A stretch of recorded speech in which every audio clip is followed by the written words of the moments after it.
Hello listeners, Jordan here. I just want to let you know that you can listen to Nighttime early and ad-free on Amazon Music. Include it with Prime.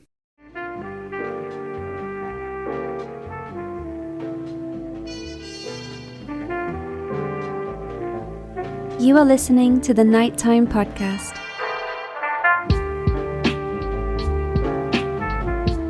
Hello listeners, and welcome back to the Nighttime Podcast's Canadian Crime Weekly discussion.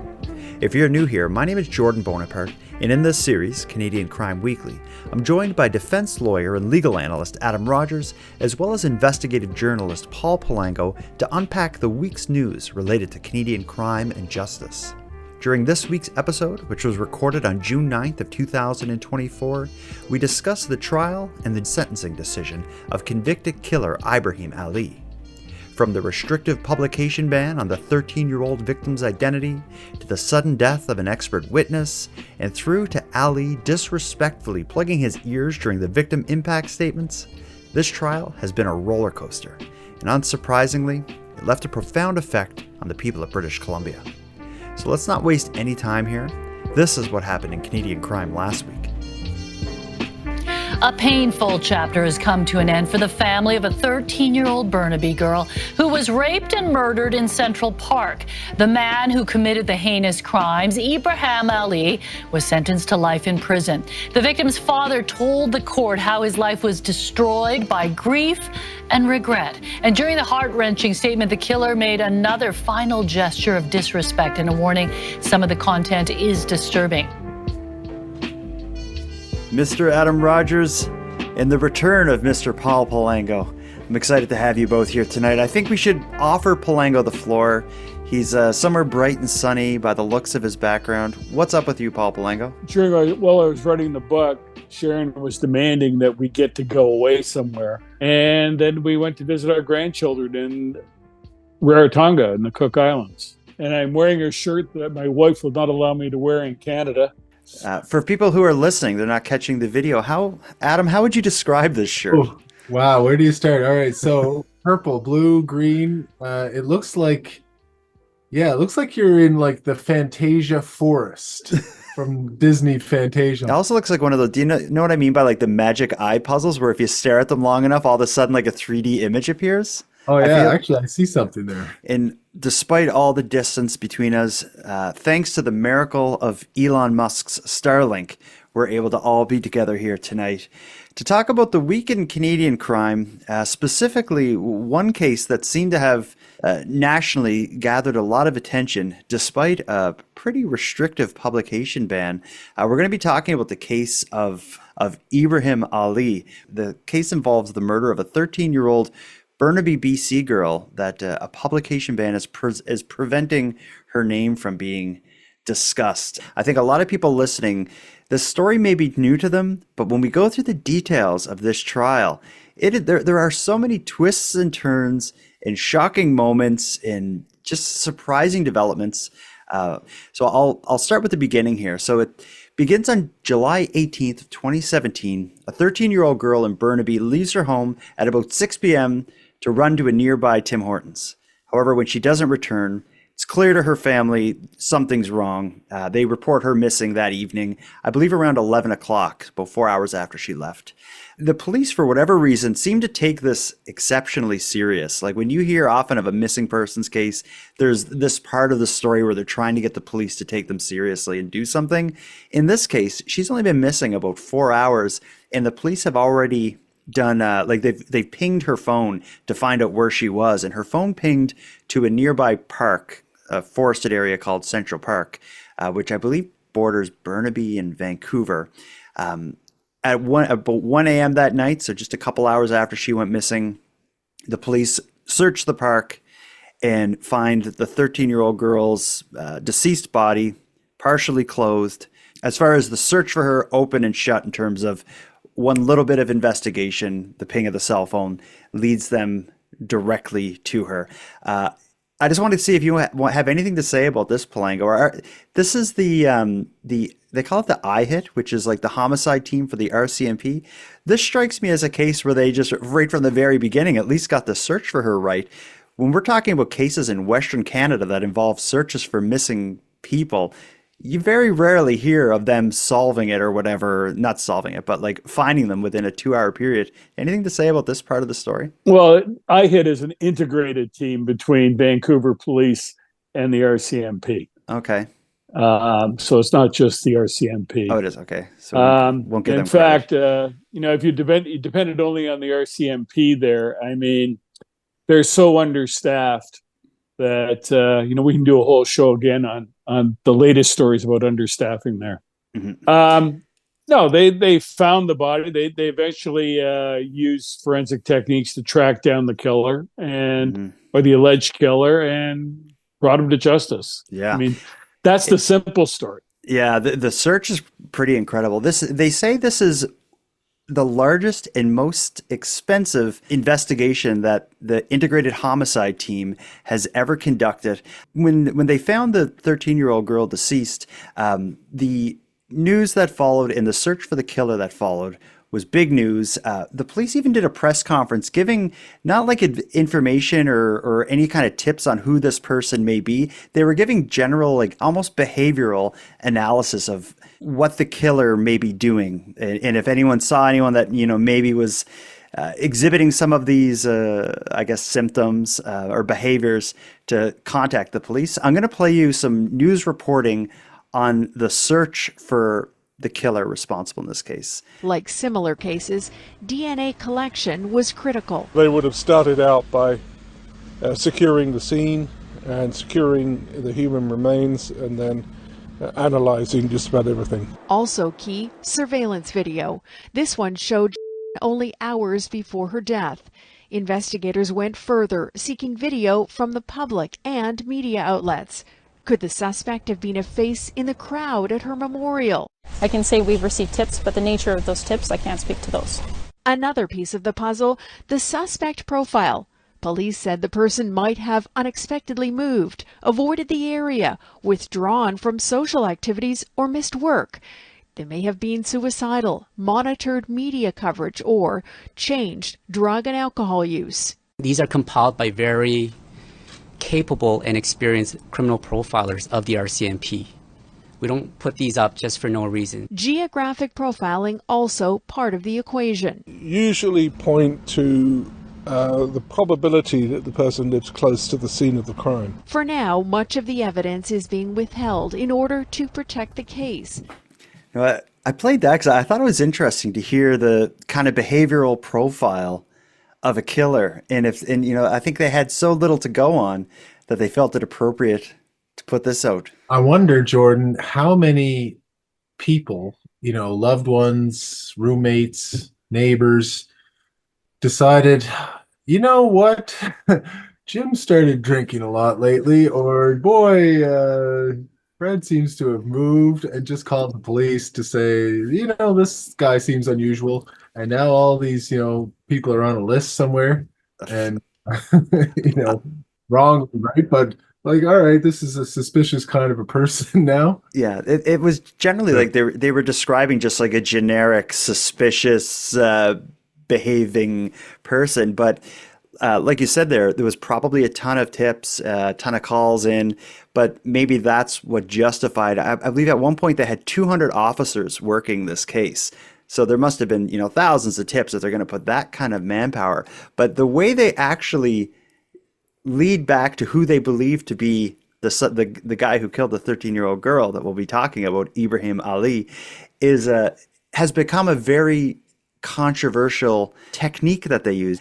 What they did in this case is something I've never heard of. We're learning more today about a sting operation during which police secretly collected the DNA of around 150 members of BC's Kurdish community as they tried to identify and find the suspect in a high-profile murder case involving a teenage girl in Burnaby. Today, the Canadian press reporting that police posed as a marketing team at a New Year's Eve event for the Kurdish community. They were giving out small cups of tea that were numbered. When those teacups were returned, the police officers collected them, they swabbed them, they gathered that DNA.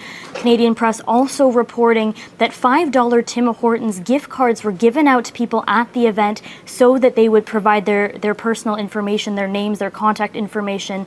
And it was eventually someone who drank the tea, whose DNA was provided through that cup, happened to be the cousin of Ibrahim Ali, who was eventually arrested and convicted in this case, and it was that DNA that led them straight to Ali. The BC Civil Liberties Association coming out very strongly against this tactic, saying they were stunned that this sets a very dangerous precedent and that informed consent was not provided by the people whose DNA was collected.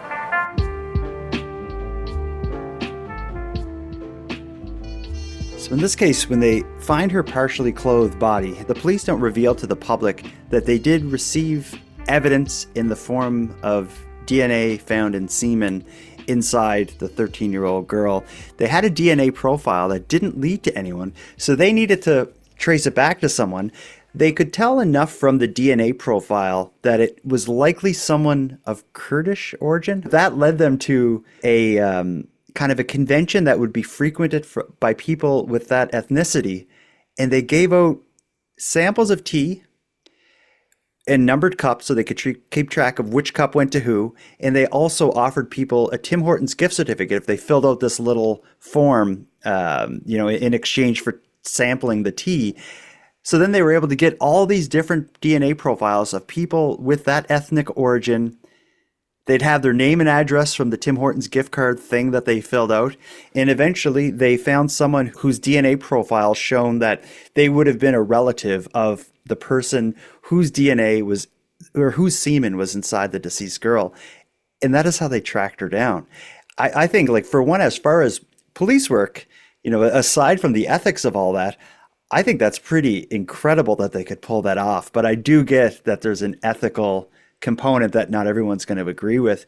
Do you got anything to say about this, Palango, or do you want to let the lawyer take it? No, I think that, in this day and age, it's not remarkable. It's basically what you see on CSI shows, and any sort of recent fictional detective whodunit book.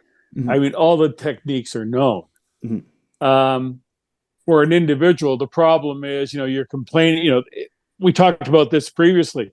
People complain about protecting their privacy, but they're giving their DNA to 23andMe and all these other organizations checking out their heredity. As my father said once when my sister did that with our family, he says, "Why are you doing that?"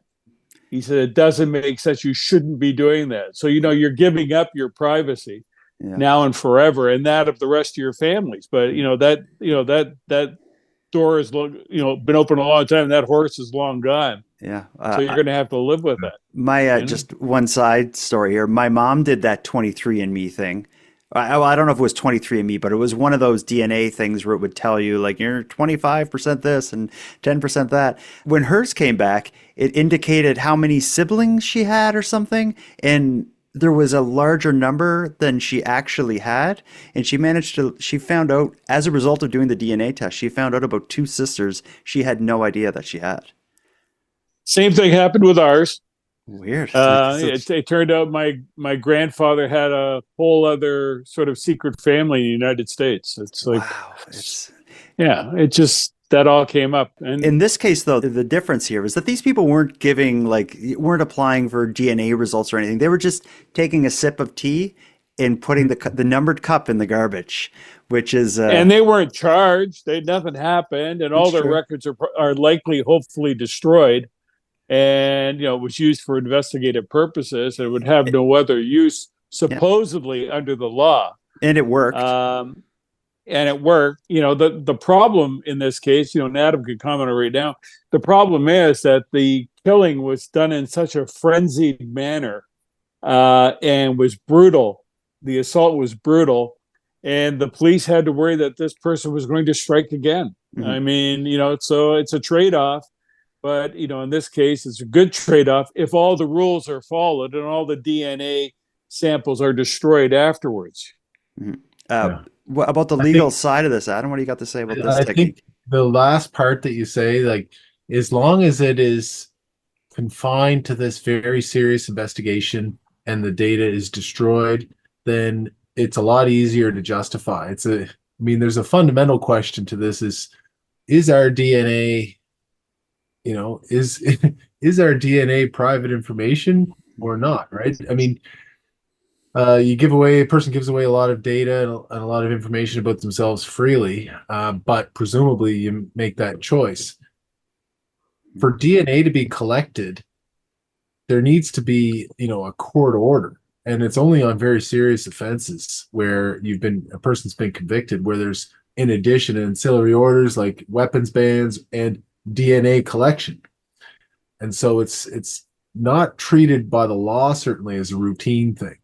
Mm-hmm. But I agree with Paul. I mean, under the circumstances here where you're worried about, the anonymity of it, nobody knew, had no leads, worried about something else happening again, I think, yeah. Now, technically, the people that were there probably, whether they signed something and they got the card or whatever, they saw a sign that said, drink this tea and you give a free gift card. Of course, that's not really consent because they don't know that the DNA is being collected. And it probably didn't say that anywhere in the release. And certainly if it's not treated properly, this will lead to, one would think, mistrust of the police and of the government by the Kurdish community, by other, immigrant and refugee communities too. So it's important that part be done right, but it is in a way also very good police work. And the upside for all this is it trains the public to avoid these people trying to hawk stuff to you and give away stuff to you. It's like, exactly. It's just another reason not to participate in these scams. Yeah, that's a good point. Well, your cousin will thank you. Yeah. In this case, they had good reason to be concerned and to ramp up the heat in the investigation. Evidence suggested that it was an anonymous, brutally violent, sexual assault, rape, and murder of a 13-year-old girl. Evidence showed that she was last seen at a Tim Hortons near her house, and the surveillance video is all over the place so people can see photos of her. She's dressed in short shorts, a t-shirt, and she has, just like I'm wearing now, a pair of white, what looks like Apple headphones in. The belief in the theory the investigators had is that she was walking through the park, probably on her way back home because she lived right next to it, with the headphones in, and was likely grabbed by someone and dragged off the trail where she was then killed. There was and this would have happened likely around 7 o'clock before the sun set, so pretty much in broad daylight. No evidence left behind. They had nothing to go on except that DNA profile found in the semen. That led them to the family, which led them to a specific member of that family, a 27-year-old Syrian refugee with no prior criminal history named Ibrahim Ali. He was arrested and charged with the murder of the 13-year-old girl. A lot of time passed, and this was a high-profile case leading up to the trial. But the publication ban that comes on will kind of skew your Google search results as you're reading this case. There's kind of a lot of the early articles are either unavailable or are associated with her name, which is now protected by a publication ban. But let's get into the trial because, like I said, the twists and turns in this are completely wild. The first thing I want to get into, and I'm so excited to hear your take on this, Adam, because I have never heard of anything like this happening in a trial. Again, the belief in the Crown's prosecution was based on their theory that it was sexual violence. She was grabbed, raped, and killed by Ibrahim Ali. The Crown called an expert witness onto the stand, a Dr. Pickett, and she is an expert on sexual assault cases. She gets to the point where she is about to be cross-examined, and then she fails to show up for court. And the twist that failure to show up for court and go missing creates is a whole nother side of this. Dr. Pickett, a sexual assault expert called by Crown, had been on the stand for 5 days. She was in the middle of cross-examination when she didn't show up for court the morning of September 28th. Vancouver police launched a massive search for Pickett after her family reported her missing. Her body was found near her home the same day. The judge previously told the jury no foul play was suspected. You must resist all speculation, inquiry, and research into Dr. Pickett's death, said the judge. Finally, it is essential to the fairness of this trial and to your impartiality as jurors that you not attribute blame in any sense whatsoever to the accused for Dr. Pickett's death. So, Adam, I think that is quite shocking. First of all, have you ever seen an example of something like this happening in a major trial? No, that's very, very different. Like to have an expert witness is a very important witness in a trial like this, criminal trial. Anytime an expert witness is brought in, they're so important that there's a danger, and the judge will caution against being too, I guess, they don't want an expert to take over the judicial role in a sense, and have their report carry the day one way or the other. But they are very important. So 5 days of testimony. I have a lot of issues with this. One is, it sounds like the defense was partway through, or at least a little bit into, a cross-examination. I'd be curious to know how they had their examination structured, and if they looked like they had anything to say in response to this expert report. Because anytime you get an expert report, you dissect it as a defense lawyer, and you're like, you come up with a plan on how you're going to attack it. But your attack may be a slow building attack up to a certain point, right? Mm-hmm. Or you may just come out right away and say, well, listen, you use this method, that's not a legitimate method, and start right away.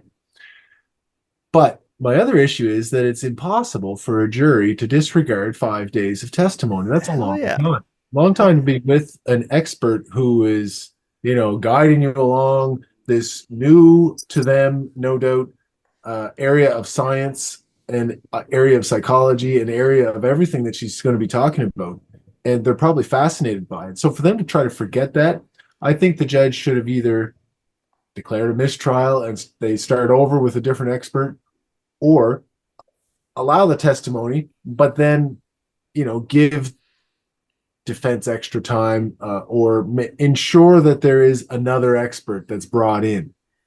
And that should be the responsibility of the Crown, the government side, to pay for a new expert to come in, somebody with legitimate expertise that can at least pick up on that report and answer any questions that the defendant might have that arise from it. It shouldn't be on the defendant at that point. If you want to have a fair trial, I think you have to give the defense at least a chance to finish their attack. But to try to ask the jury to forget 5 days of testimony, it's just not happening. Yeah. And Paul, you talk a lot about the sensitive nature of the press in describing stories related to suicide. They say no foul play is suspected, but she was found outside her home. If she had died of a heart attack or something, you'd think they would have said that. You got anything to say about that? Yeah, the code sort of suggests suicide. Yeah, I mean, the way it's written and the way it's said, it doesn't say natural causes. She had a heart attack. So when they go in this in between land between natural causes and it wasn't murder, it doesn't leave much to your imagination, Yeah. Just to have that happen in the middle of a trial related to the sexual assault and murder of a 13-year-old, that just says so much about that occupation that Dr. Pickett was an expert in, how heavy that must be to deal with that. And the injuries to the girl were pretty horrific. As Dr. Pickett in her testimony said at the time, the tearing in her vaginal area was similar to what someone would have from a birth, sort of a tearing in that area, and in the anal area, she wouldn't be able to walk. Wow.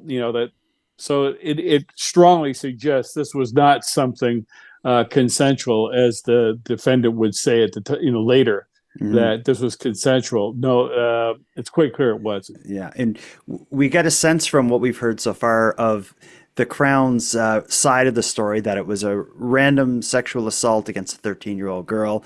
When the defense get their chance to present their side of the story, they went in an altogether different direction. I'm going to play you a bit of news coverage of the defense's closing arguments, where they all but suggest that the 13-year-old girl would have reason to be attracted to this man, and it very well could have been consensual. Listen to this and try not to roll your eyes too hard. Defense counsel Kevin McCullough telling the jury the evidence is more consistent with the teen's body being dumped in the park, not Crown's theory, which centers around the girl being dragged off a trail, raped, strangled, and then her underwear put back on by the killer. Defense says it doesn't make sense. The case against Ibrahim Ali, circumstantial. No one saw or heard anything in a busy park on a nice summer night when it was still daylight out, said McCullough. The moss not disturbed, ferns not broken, no drag marks on the ground from where the wallet and phone were found to where the girl's body was discovered. It probably happened in the cover of night. That's why no one sees it, says defense. It's just unbelievable that all they have is this guy's semen. All they have is he had sex with her, and they have to come up with this crazy theory, said McCullough. No marks or injury on or inside the neck. No injuries from fighting back, which is consistent with consensual sex, says defense. McCullough told the jury Crown wants them to see an innocent teenager through rose-colored glasses.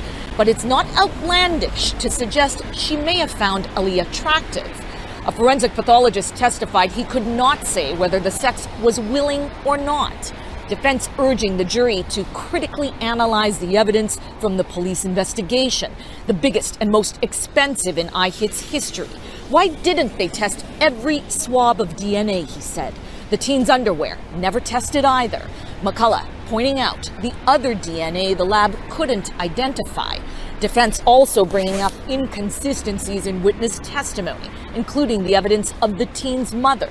On Thursday, Crown told the jury, when you look at the totality of the evidence, the only reasonable inference that can be drawn is Ali sexually assaulted and killed the girl.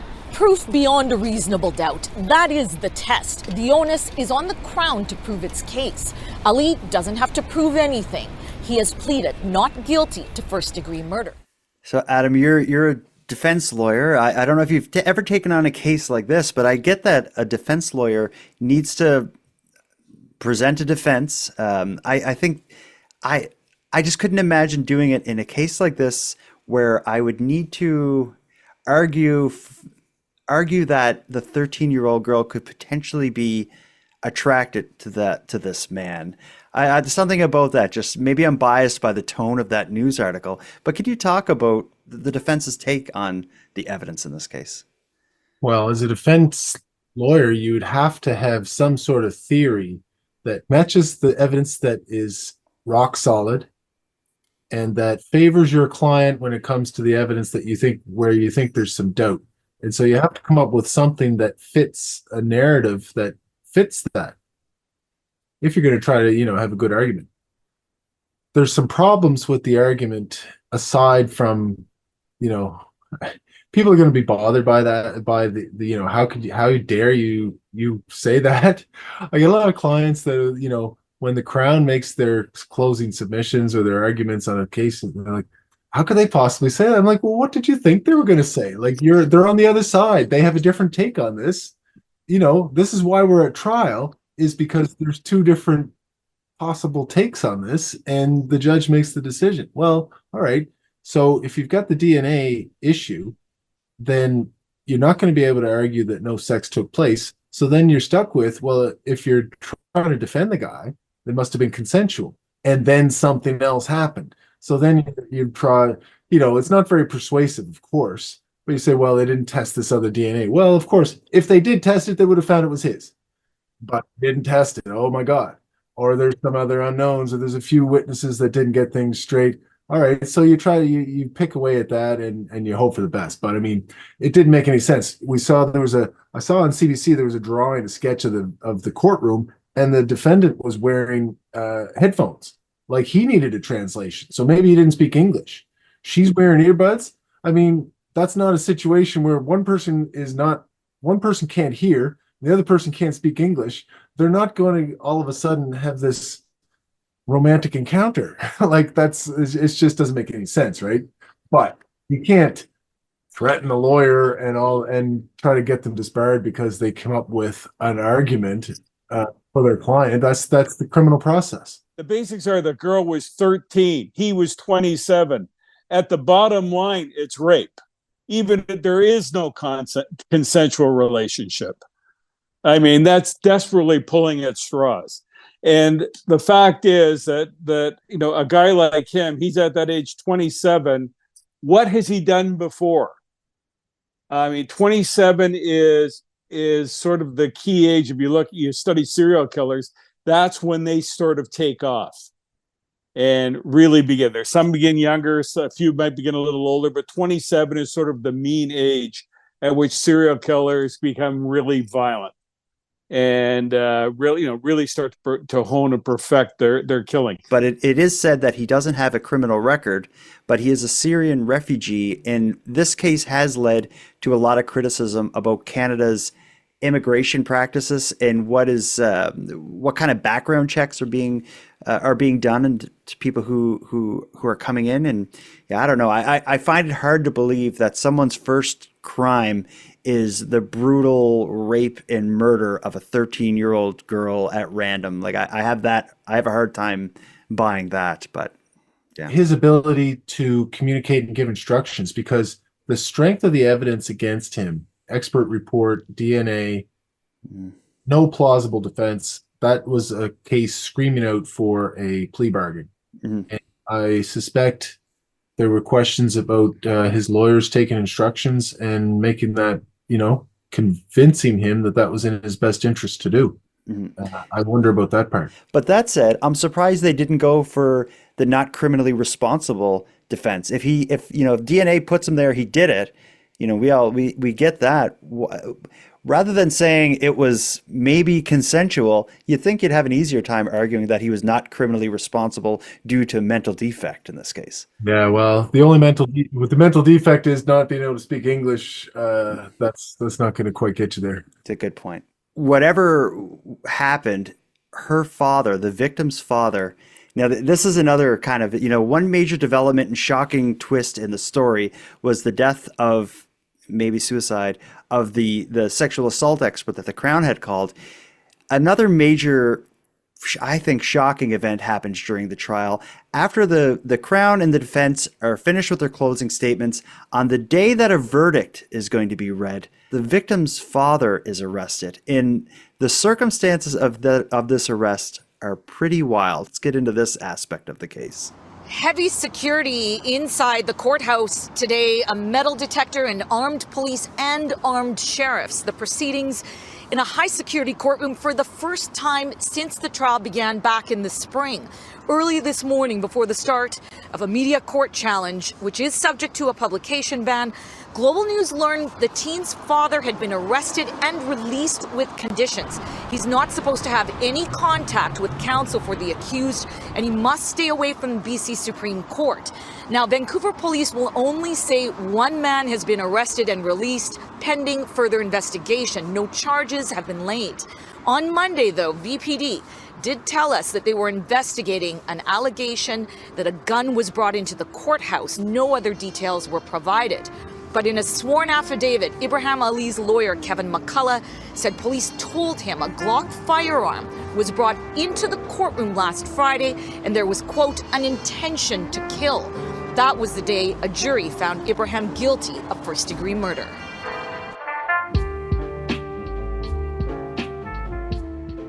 So what we just heard described there hasn't been tested yet in court. There's still an investigation happening as far as I can tell, but the allegations are that the victim's father, on the day the verdict would be read, was arrested bringing a gun into the courtroom. I can only imagine what his plans were, if true, if the verdict, did not go his way.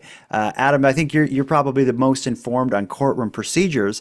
I will say that I've attended a few trials here in Halifax, some high profile, and I was surprised that as a citizen, I could just walk in there without any pat down or metal detector. I was able to just walk in a couple major trials, and that surprised me. But in this case, I don't know. I'll let you have this one.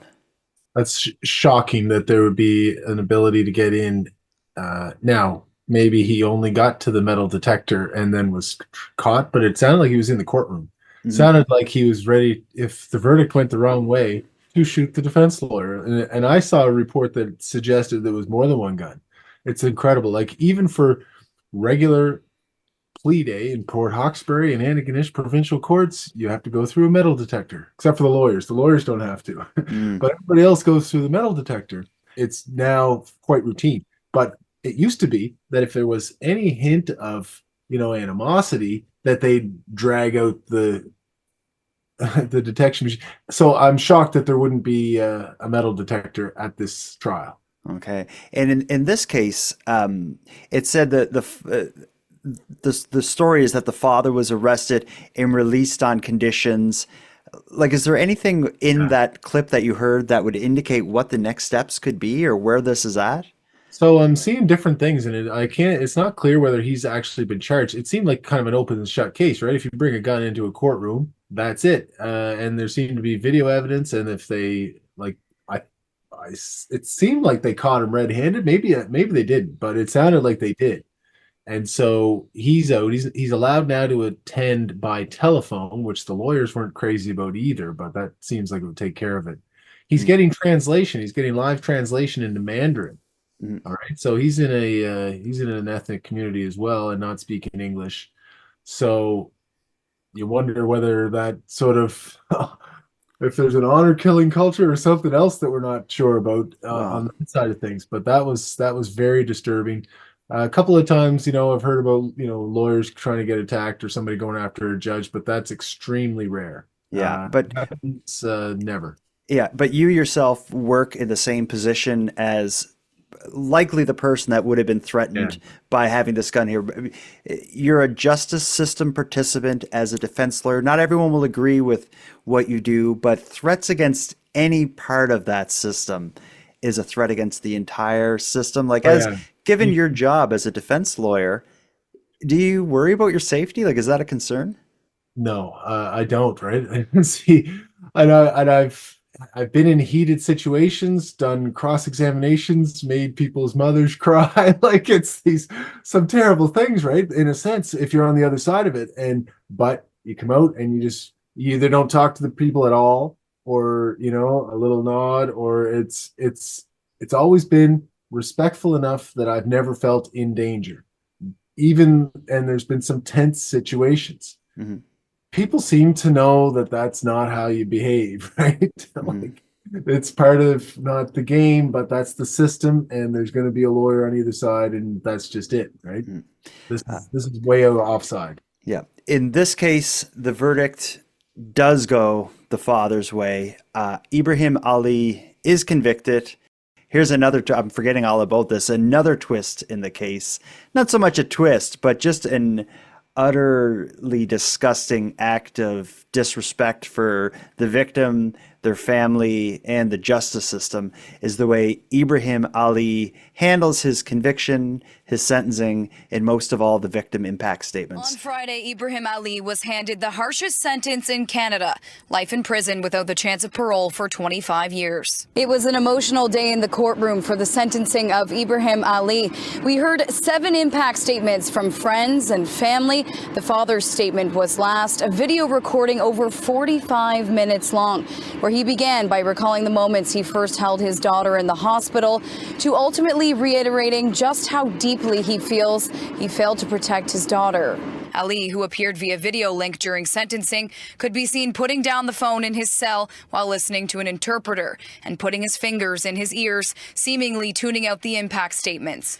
So what we heard in that news clip is during the roughly 45-minute victim impact statement that was delivered by the victim's father, Ibrahim Ali laid down the phone that he was listening to the hearing on, and is seen on video because he was being broadcast like into the courtroom or whatever, so people could see him, I guess. He just sat there with his fingers in his ears to not listen to any of it. And I don't know if the judge would consider that in sentencing, but he did, as they say in that clip, get the harshest sentence possible in Canada, which is a life sentence with no chance of parole. Well, it suggests to me that he sees himself as the victim, that the girl caused his problem, and that he is innocent because he wouldn't have done that if she wasn't there. That kind of sick thinking. Yeah. And and look at it from the perspective of the father. He moved to Canada, to get away from China's one-child policy, and they had a girl while they were here, so they have 2 children, and they were very proud of that. Mm-hmm. And to have that snatched away by this a cold-hearted killer who is operating in the moment or as part of a pattern that we don't know, because he could have been doing this in Syria while he was in Syria, and we don't know about it because the laws are different there, the records are different there, the whole approach to crime is different there. We don't know what this guy's past is. Mm-hmm.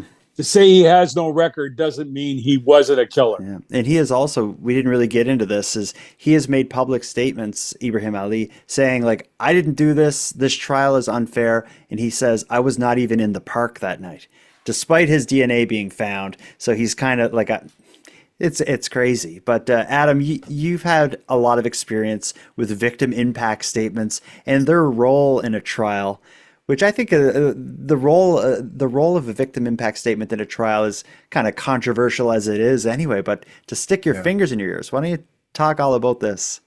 So a victim impact statement can be controversial because some people are very good at expressing themselves and sounding very victimized and such. And so you worry sometimes as the defense lawyer, you know, similar facts, but this victim's a lot more articulate, that your client is going to get a harsher sentence as a result. So there's that, right? Mm-hmm. But it is a valuable exercise. And I think, you know, there's two things that they get the sentence, right? So you're going to be sentenced, but convicted convicts, they get a lecture from the judge because they're being sentenced, and they get told from the judge how despicable they are. And they have to listen to that, and they have to listen to the victims explain how this has affected their lives, this has hurt them, and this is never going to go away. And I think it's important that a criminal hear those things. You know, just and it brings some satisfaction to the victims and the families to be able to express that and, you know, look them in the eye. You know what, this guy should have been in court. Shouldn't have been there by video. Yeah, and that was a controversial decision to. He goes to the sentencing on through video. Yeah, like unusual unless there's a joint recommendation in regular provincial court in Nova Scotia to have somebody sentenced by video. Normally the judge will want them there, and that's one of the reasons. Like, you hear this in person. There's no issue of where you're looking, who else is in the room, or any of those things. You're going to listen to this stuff, and it's a valuable exercise. Well, and as far as the whole putting your fingers in the ear, certainly the judge will consider that with their sentencing, because the victim impact statements would happen first and then the sentencing. Like, can you do that? Can you be that disrespectful? Well, you can, right? But there's consequences to that. And, you know, if the judge was considering anything less than the maximum, that probably would have stopped it. I mean, you consider, when you're sentencing somebody, the prospects of rehabilitation. And in a case like this, and Paul's probably right about the background, I'm sure there's information known somewhere about this guy before he came here. You sentence somebody and you consider their ability to be rehabilitated, this would take that down to zero. I would agree with you there. And in this case, one aspect of this that has made this conversation difficult is the restrictive publication ban that is put on the case to prevent the identity of the 13-year-old victim from being revealed. And I should say is this case was widely reported on before the publication ban. So the photo and name and details of the victim are no secret to the people in the area that would have been, you know, reading the news or, you know, or following this case. But when the trial started, they put the publication ban on. And I think, like, when you hear the story of what happened, it's such a shocking story with so many twists and turns. There's probably a lot of people who are listening that are thinking, like, how did I not know about this case? And I think a part of that is the publication ban made it hard for the news to report on this story. In fact, Global News, as well as a couple other news sites, did similar to what we saw here in Nova Scotia after the Nova Scotia mass casualty. They got together and they challenged the publication ban. Listen to this. Global News was part of a media court challenge to oppose a publication ban in this case of great public interest. We lost. The evidence now sealed. The public and the jury in the dark about the details. Justice Lance Bernard not providing any details Wednesday to support his decision. That will come at a later date. On December 8th, a jury found Ibrahim Ali guilty of first-degree murder in connection to the killing of a Burnaby teen in 2017. The case made international headlines. It was the biggest investigation in IHIT's history. Now that the trial is over, the media fought to have the veil of secrecy lifted on certain evidence so the public could get the full story. We cannot talk about the arguments made by the media on behalf of the public because that would violate the publication ban. We cannot tell you who wanted to keep the evidence secret from the public because that would violate the publication ban. We cannot talk about any specific details from the hearing because that would violate the publication ban. Ali's lawyers have filed a notice of appeal on 25 grounds, including, quote, abuse of publication bans. We cannot fully report on the details of that application because that would also violate the publication ban. I'm just shocked that it's necessary in this case for them to be that hard on it. Do you have anything to say about it? Well, it's the Canadian way. You know, this is welcome to Canada. This is the new Canada where things are done in secret more and more. You know, there are more and more victims. Everyone's a victim. And we've got to protect all the victims. Therefore, the public interest is not being served. It's not served in this case. On June 7th, read the Christopher Nardi story in the National Post about the secret trial of the confidential informant who is charged with crimes, and the media could not report on it because it's a confidential informant who committed a serious crime. Go back to the Mass Casualty Commission. Questions are not allowed to be asked because they'd be too revealing and too harmful. They may cause harm to the people who are testifying. Mm-hmm. This is the Canadian way of doing things, and it's very disturbing. Like more and more, we keep going down this road. Mm-hmm. In this case, though, I feel like to protect the victim, it's already known who the victim is publicly. They were murdered. They didn't do anything wrong. I could see a publication ban against maybe certain exhibits, like photos from autopsies and stuff like this. But to prevent to prevent her identity being out, it seems unusual. But again, I'm no legal analyst or expert. Adam Rodgers is. Her identity's already out there everywhere. Yeah. You know, it's all over the internet. I could find it in 5 minutes today, 3 minutes. You know, it's not. It's already out there. It's closing the door, closing the barn door after the horse is gone. I mean, I don't know why they did it, and maybe Adam has an explanation. I don't know, like this is weird, right? Because in other cases, like the Paul Bernardo, Carla Hermalka, like we hear the victims' names, the murdered and missing women and girls. We hear some of the victims' names. Justice for whoever. We hear the victims' names. So it's a curious situation. And there's only two people or two entities that would really apply for the secrecy for the ban, and one would be the Crown and the other would be the family. Can't imagine that it would be the Crown, because then they would have to have a policy where they did this across the board for every sexual assault case.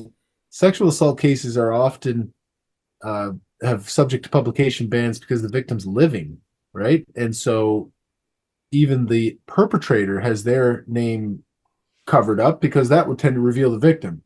But where the victim's deceased, then that's not generally the case. So there's something unusual here. It would seem like it must have been the family that requested it, but I'm surprised that the judge would grant it. That would be maybe the only successful part of the appeal. I was trying to think of what they would appeal about this case. I think the instruction to ignore 5 days of expert testimony and how he handled that might factor into an appeal, but this publication ban, that's not a reason to appeal a case. The hearing that they're appealing doesn't necessarily mean they have a good reason, though, right? No, they would. No. If you've got the maximum, there's nowhere to go but down, right? So you might as well appeal. Yeah. Okay. Overall, I think like this case, I think what has brought so many people to it and why it was so widely discussed across Canada over the past week, I think is some of the twists and turns that we mentioned. The fact that it was a young victim, the fact that the perpetrator, upon conviction, was so disrespectful to stick his fingers in his ears. Like, if you look at a lot of the reporting on this case, what they use is, when inside a courtroom, where there's the artist that draws the, what's happening inside the courtroom. There's one drawing of Ibrahim Ali with his fingers in his ears that's just all over the place. And I think maybe that was why this case had so many legs over the past week in terms of the public discourse. But Paul, I know you're someone who likes to look at a story and figure out what, is this relevant to the public interest? Is this something we should follow? What kind of themes do you see in this story that what kind of themes do you see within this story, or elements within this story resonate with you as I see this as an issue? Well, I think the issues in this story are obvious. I mean, all the secrecy after the fact is of a concern. What overall, Adam, you've gone through a lot of court cases. What are your overall thoughts on everything we went through here tonight with this story? Well, it sounds like he and his lawyer weren't able to get together and figure out a plan for this case. He should have just, pled to something and got less than the maximum sentence. That would have been his only hope. But it really brings, it brings to mind a lot of issues about the refugee program and all of this stuff, and what we're able to, we want immigration from all over the world, but do we want refugees from all over the world, or should each continent kind of take care of itself? I mean, again, we didn't get into much into Ibrahim Ali's mental health. There's also something to be said about people coming from all over the world who have the same kind of problems that Canadians have, but maybe don't have the same kind of resources and the same access to care that someone who was born and raised here with a family doctor would have. So there's also, I wonder if that's going to come out about what he was actually dealing with and what actually led to this happening. Was this an act of Ibrahim Ali seeing his opportunity and grabbing a girl and doing what he did? Or is there some other side of this that maybe didn't come out in trial because him and his lawyer weren't able to have that conversation and come up with either a strategy or something, as you just described? I think overall it's nobody wins in this case. He is now in a prison for 25 years. There will be appeals, incredible court costs to deal with, the cost to keep him alive in prison for 25 years, where they'll just probably deport him at the end of it. A 13-year-old girl dead, a family destroyed, and it's a bad story all around. And I'll be curious to see what comes of the appeal. We'll likely be talking about that eventually. Yeah, if he has new counsel, then the connection between him and his trial counsel will probably form part of that appeal. It'll be interesting to see what happens. Yeah. Well, we'll start putting a bow on our talk tonight, but Paul and Adam, I thank you both for joining me tonight. Thank you. See you later. See you, Paul. I see your book in the background there, too. You brought it with him. I brought one. Yeah. I want to thank you for joining Adam, Paul, and I for this discussion.